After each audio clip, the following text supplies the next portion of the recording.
Bombardment, starvation, loss of loved ones, and the constant threat of death would be a horrific ordeal for anyone. But in the last 2 months, Gaza's children have suffered unimaginably. More than 7,000 children have died in the assault so far, and tens of thousands are injured. Many have been orphaned in a bombing campaign that has targeted schools and residential buildings. And of course, that's before you think of the trauma that comes from being a child whose life, limb, or loved one could be taken at any moment. Mahmoud Kudoa is a Palestinian journalist living in the Gaza Strip with his family, and he posted this video of his own children's reactions to the bombs. كيف علي؟ لا أحسن حاجة أهم أولها كان يعند صح على البسكليت وما حدش يسيب.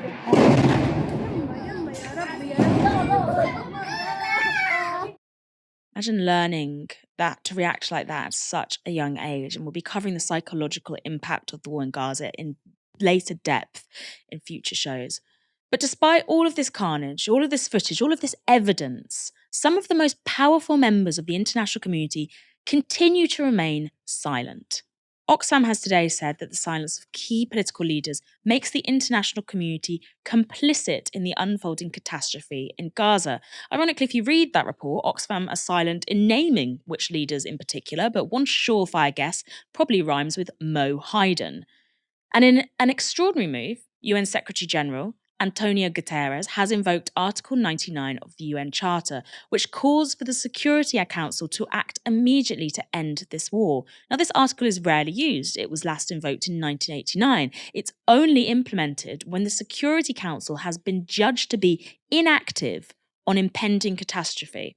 It allows the Secretary General to, quote, bring to the attention of the Security Council any matter which, in his opinion, may threaten the maintenance of international peace and security. It also allows him to call a meeting of the Security Council, something only members can usually do. In his letter invoking the article, Guterres wrote this: the situation is fast deteriorating into a catastrophe with potentially irreversible implications for Palestinians as a whole and for peace and security in the region. Such an outcome must be avoided at all costs. The international community has a responsibility to use all its influence to prevent further escalation and end this crisis. The 5 permanent members of the Security Council, the US, UK, Russia, China, and France, all hold veto power over any resolution he might bring forward. So, what was Israel's response to Guterres' action? Foreign Affairs Minister Eli Cohen said this: Guterres' tenure is a danger to world peace. His request to activate Article 99 and the call for a ceasefire in Gaza constitutes support of the Hamas terrorist organisation, an endorsement of the murder of the elderly, the abduction of babies, and the rape of women. Anyone who supports world peace must support the liberation of Gaza from Hamas. If you want to know the truth of any situation, I really would just regard any statement from Israeli officials as opposite day, and then you'll see what's actually going on. Kieran, no doubt the US will veto any resolution brought to the Security Council because obviously they're the global police and that's aimed at achieving a ceasefire. But does this finally suggest some action from parts of the international community? You know, Moya, I think that's a difficult question to answer as a Palestinian. And I think it's a difficult question to answer actually for people who have supported Palestine and Palestinians for a very long time. I think that we've been so accustomed to being abandoned, to being double-crossed, to having lip service, window dressing, and so on, that the idea of becoming excited about Article 99 and the international community pushing us in a positive direction or in a direction toward liberation from our colonizers is one that I find it personally a tough sell. It's jumping the shark a little bit at this stage. But I don't say any of that to be cynical or to indulge in some kind of counsel of despair. I think pessimism is the last thing we need right now, particularly in the light of the horrific images that were just shown. I think what we need is optimism, but I want it to be a realistic optimism or an optimism grounded in, something viable. And what I see as the major shift, the cause for optimism, if such a thing exists at the moment, is, and I've said it, I think, previously on Novara, but it's the shift in international global public opinion.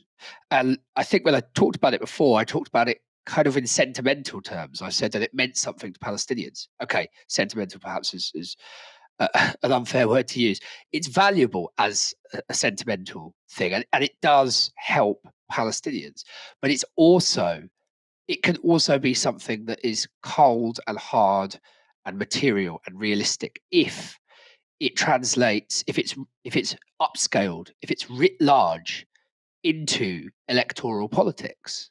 And I think that there is a real possibility now at this juncture that showing solidarity with Palestine and being pro-Palestinian becomes a currency in global electoral politics. That's what we need to try and seize upon.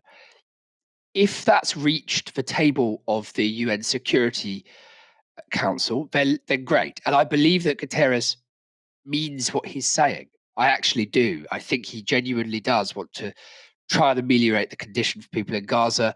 I think he's genuinely very frustrated with the way that Israel has conducted itself. Do I think that enlightened vanguards or enlightened technocrats at the United Nations, however well-meaning, will be the locus of the shift of power on this?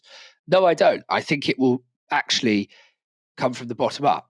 I really mean that. I'm not just saying it because it's a lefty thing to say. I really think that that's the only hope at this point in time.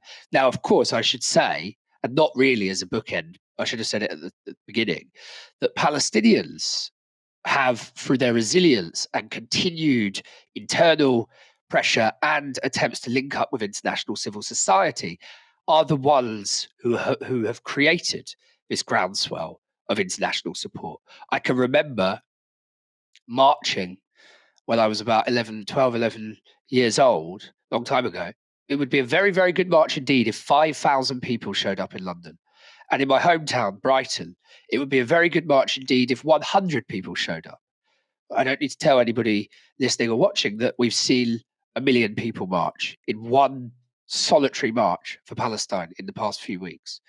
If we can canalize that, if we can somehow channel it into electoral politics, we can create a sustainable change in Palestine and in the dynamic of power between Palestine and Israel and others in the region.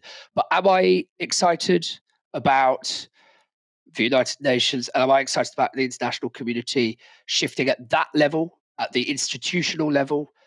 Not really.